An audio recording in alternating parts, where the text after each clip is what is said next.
El Chevrolet Monte Carlo tiene uno de los arcos de identidad más extraños en el mundo del automóvil americano. Historia.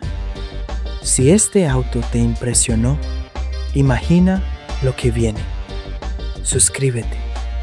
Comenzó como un lujo personal, con motor, bocho y capó largo, coupé, que parecía pertenecer a un lugar afuera de un club de campo, pero podría avergonzar a los muscle cars en un semáforo. Luego, en algún punto del camino, se hizo evidente algo completamente distinto.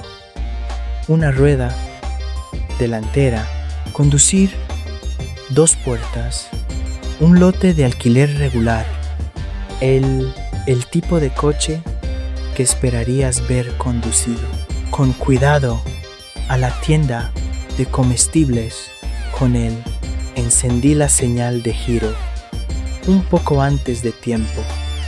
Y, sin embargo, este mismo coche dominó una vez NASCAR. Ni brevemente ni por accidente se convirtió en uno de los más exitosos. Tu lugar está aquí. Suscríbete para más velocidad. Coches de serie de su época, ganando carreras, campeonatos y ganarse una reputación como un arma de alta velocidad en Estados Unidos, los óvalos más rápidos. Entonces, ¿cómo funciona una NASCAR? La leyenda se convierte en una supuesta abuela coche. Para entender esa transformación, tienes que volver hasta el final, empezando cuando Chevrolet construyó el Monte Carlo con una idea muy específica en mente. El Monte Carlo debutó en septiembre de 1969, justo en el apogeo de la economía estadounidense, obsesión por los muscle cars. Pero Chevrolet no estaba tratando de construir simplemente otro Chevy. En cambio, este se comercializó como algo nuevo para la marca Chevrolet, primer coche de lujo personal. No mires desde la grada. Suscríbete y entra al garage. El nombre solo quería decirlo todo.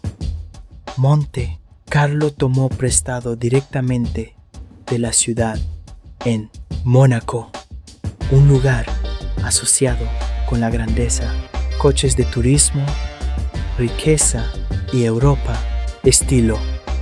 No pistas de carreras ni agotamiento, concursos bajo la piel. Sin embargo, la cosa era puro Detroit.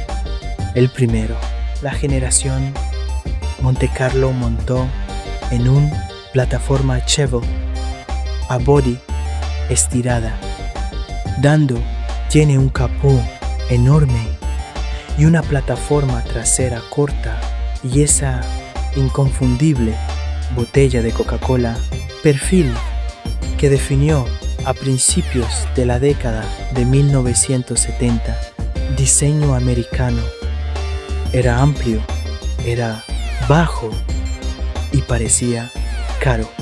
Detalles, aquí importaba limpia parabrisas ocultos, una línea de techo formal y al frente una parrilla distintiva que lleva un caballero, emblema de la cresta, una señal sutil de que se suponía que el coche se sentiría más refinado que una máquina muscular promedio.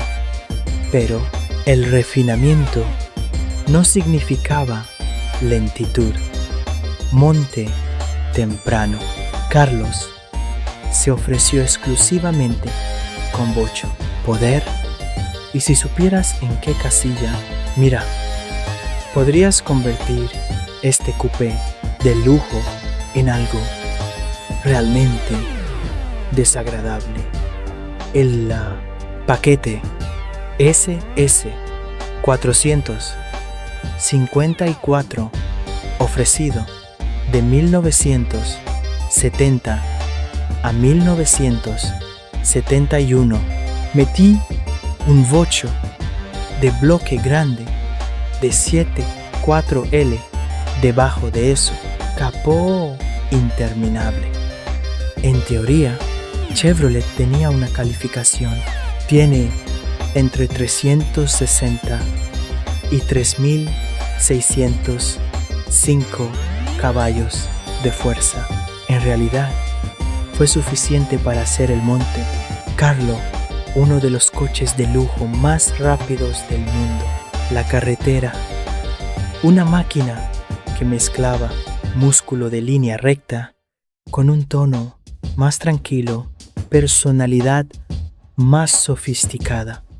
Esta fue la Monte Carlo en su faceta más conflictiva y podría decirse que es más interesante porque incluso en su forma más temprana fue ya a caballo entre dos mundos, rendimiento y comodidad. Y eso, el acto de equilibrio, definiría su futuro en formas que nadie podría haber predicho. Pero el verdadero punto de inflexión para el Monte Carlo no vino de la actuación. Números. Viene de un mundo cambiante y ese mundo estaba a punto de estrellarse. Toda la industria automotriz se esforzó a principios de los años 70, el mundo que dio origen a las grandes, los golpes de lujo en bloque, estaban empezando a desaparecieron. Las regulaciones sobre emisiones fueron endurecimiento. Las compañías de seguros estaban, la represión y la crisis del petróleo se avecinaba en el horizonte. Chevrolet lo sabía. El Monte Carlo no pudo quedarse exactamente. Lo mismo, para 1973, el coche entró en su segunda generación, adoptando lo que el general, motores denominados estilo de carrocería Colonnade. Todo en Monte Carlo creció, más grandes y redondeadas. Las líneas se suavizaron, las proporciones se estiraron y el diseño se inclinó aún más hacia comodidad y presencia en lugar de agresión directa.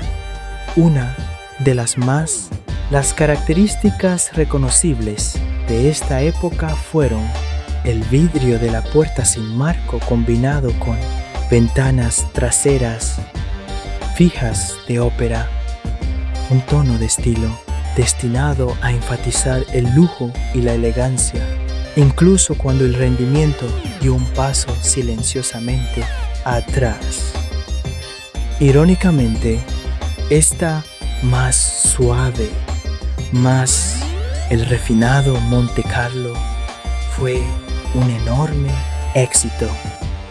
De hecho, Motor Trend lo nombró Coche del Año en 1973.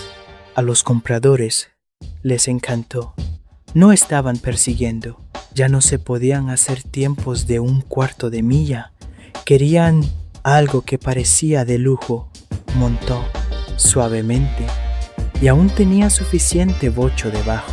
El capó se siente poderoso sin serlo. Rebelde. Motores de bloque grande, incluido el 454, todavía estaban disponibles a principios de esta generación, pero la situación estaba en juego. Muro.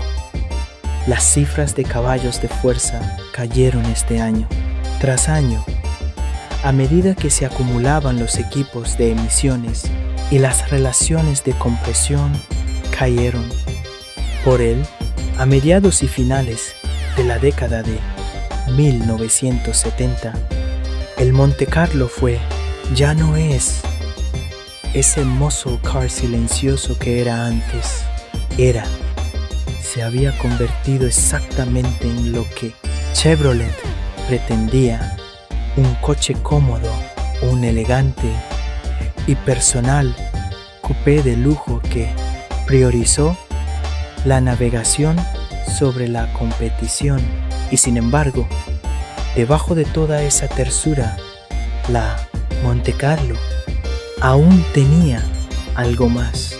La gente pasó desapercibida, tenía el derecho, proporciones, el equilibrio adecuado, y como pronto se descubriría que eran los huesos correctos, porque así como fue el Montecarlo, cada vez más suave en las calles, era a punto de convertirse en algo completamente diferente en la pista.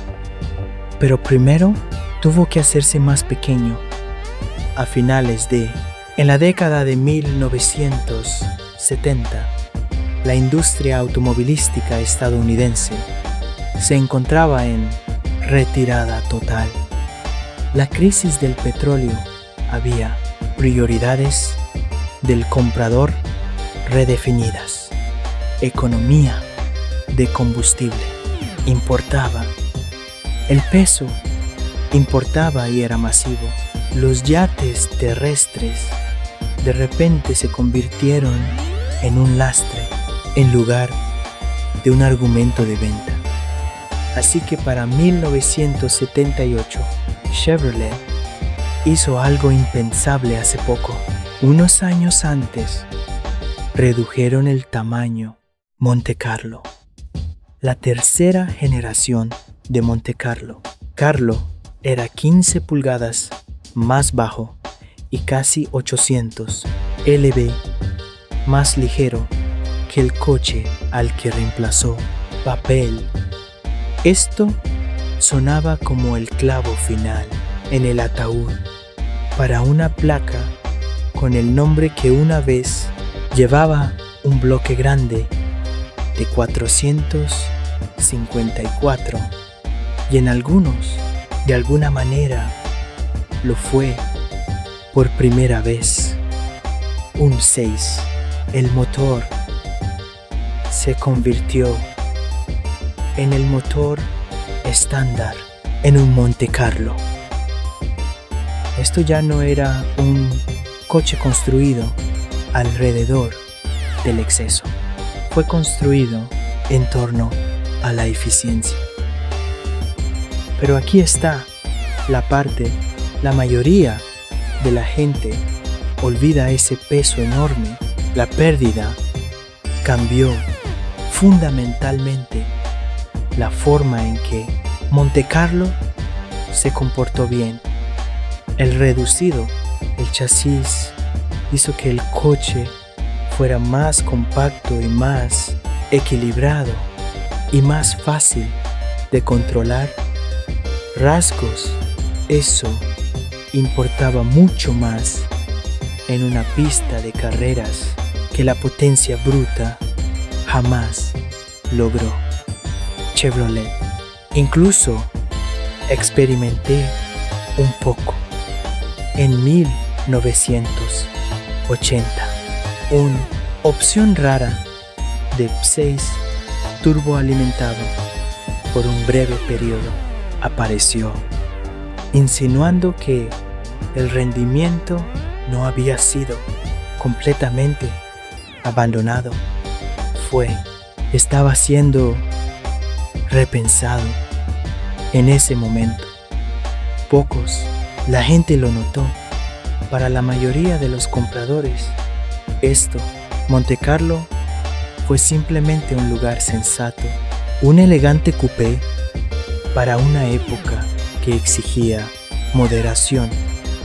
Pero en retrospectiva, el movimiento de reducción de personal, accidentalmente configuró el escenario para algo enorme, porque mientras el espectáculo callejero se estaba desvaneciendo, el Monte Carlo se estaba volviendo casi perfecto para un tipo de carrera muy específico. Uno en el que aerodinámica, equilibrio y durabilidad